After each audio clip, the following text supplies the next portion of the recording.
Salut à tous, je vous envoie une petite carte postale depuis mon lieu de villégiature avant la rentrée officielle, la rentrée comics et bien entendu toutes les sorties du mois d'août dont nous allons parler en fin de semaine.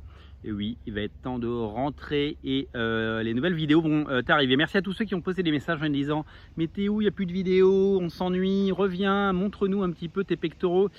Eh bien, sachez-le, j'ai pris quelques jours bien mérités et bien nécessaires après une année un peu folle sur tous les angles. J'avais vraiment besoin de faire un vrai break. Donc, vous ne m'avez pas vu. Certains s'en portent bien, d'autres le regrettent. Voilà.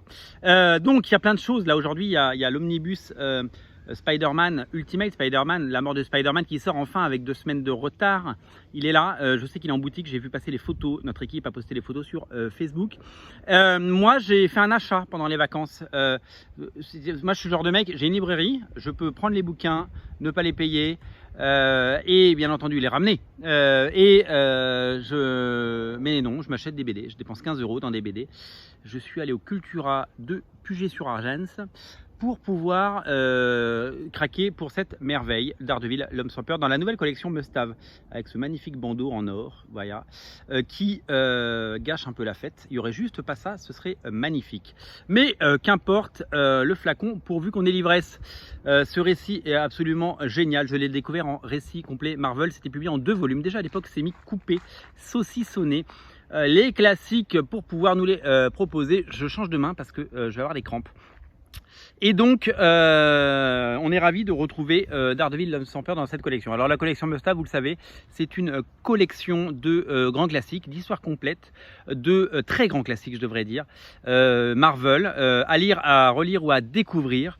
Et ça fait vraiment partie des choses absolument incontournables. Si vous voulez mon avis, je trouve que le format est plutôt bien.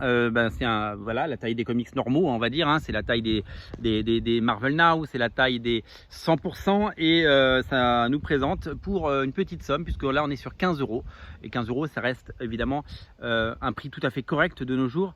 Un très grand classique. Là, pour le coup, on peut pas faire plus classique parce que c'est vraiment un chef-d'œuvre. Alors, qu'est-ce que c'est que cette collection? Elle est là pour évidemment nous faire découvrir sans trop se ruiner, de 15 à 20 € selon la pagination, des albums incontournables. Alors moi je regrette juste une chose, je vous dis, c'est ce bandeau un petit peu putassier. J'aurais vraiment préféré quelque chose de plus classique, parce qu'il a toujours manqué une collection chez Panini. Moi je suis d'accord pour qu'il y ait des très belles collections très luxueuses comme les omnibus ou les absolutes. On n'est pas obligé de les acheter. Moi je dois avoir 4 omnibus Panini et 2 absolutes. Vous voyez, alors que je suis un grand collectionneur, on n'est pas obligé de tout prendre, c'est un choix, on peut choisir sa collection.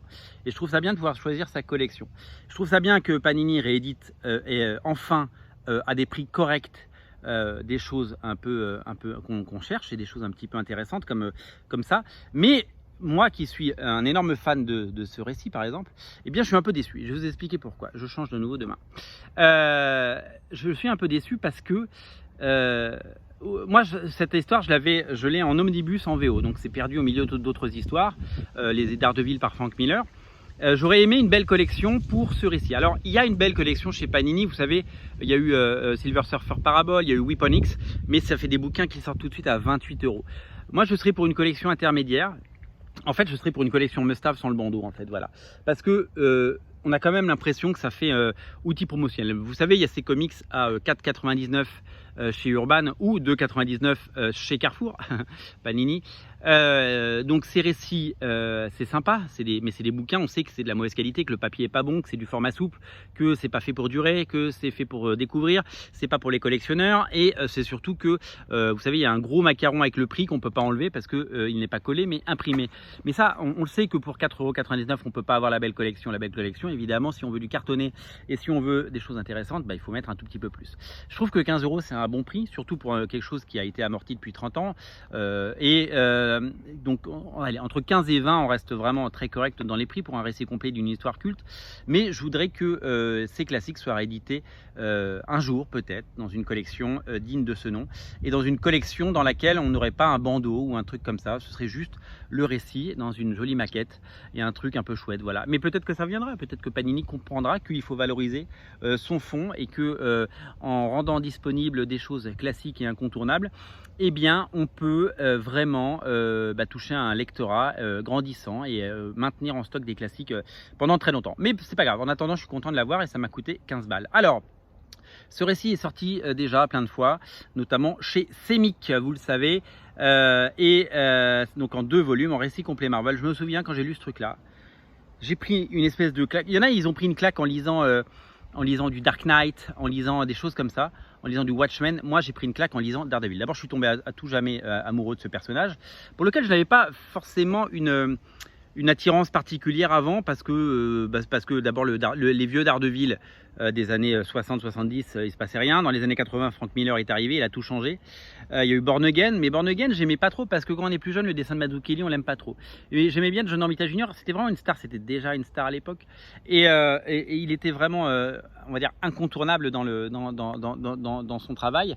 Et ensemble avec Frank Miller, ils ont raconté les origines de Daredevil dans un récit absolument étonnant, qui n'a que des qualités. Je l'ai relu, et j'ai relu en me disant, je vais lire un comics qui a 30 ans, est-ce que ça va pas vieillir?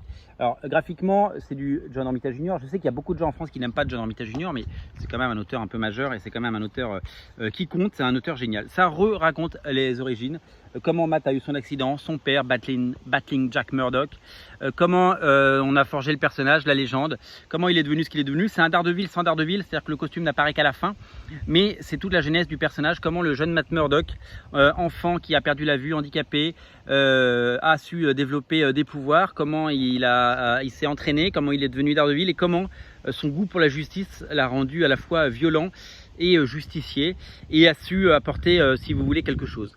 Tout est parfait. Plus de 30 ans après, ça n'a pas vieilli. C'est absolument génial. Le scénario de Mark Miller, le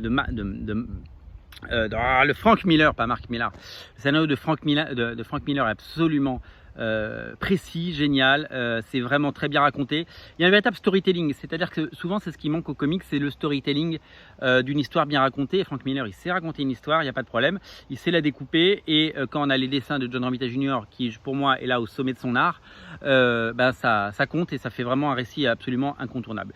Je dois rajouter que l'ancrage de Al Williamson, magnifique dessinateur, incroyable encreur, c'est quelqu'un qui, avec son trait, la façon dont il encre, la façon dont il assure, la façon dont il donne corps, dont il donne du volume au dessin, à ses dessins ou aux dessins de John Romita Jr. C'est quelqu'un qui vraiment a quelque chose, quoi. C'est vraiment magnifique. Alors ça, oui, c'est un classique, mais c'est peu de le dire, c'est vraiment un des meilleurs comics que j'ai eu l'occasion de lire dans ma courte existence, dans mon humble vie. Ça fait partie de ces comics qui m'ont très largement influencé. Moi, je dessine un petit peu, et quand je vois un truc comme ça, j'ai envie de dessiner. J'aimerais avoir, évidemment, j'en suis à des milliards de kilomètres d'avoir l'once de talent pour évidemment rivaliser avec tous ces artistes.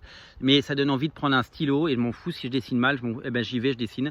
Ça me donne envie de lire plein de choses, ça me rend heureux, ça me rend joyeux. C'est vraiment un comics absolument essentiel, incontournable, génial, magnifiquement écrit, magnifiquement mis en scène. C'est voilà, ça fait partie de ces choses que vous pouvez faire lire à des gens qui n'ont jamais lu de comics. Ça a très largement influencé, vous le savez peut-être, la série télé Netflix, et c'est vraiment un récit qui, je pense, de toute façon il est déjà entré dans la légende, hein, il n'a pas besoin de moi, mais c'est à découvrir ou à redécouvrir. Voilà, c'est sur originalcomics.fr, c'est dans la collection Must Have, et ça coûte que 15 balles.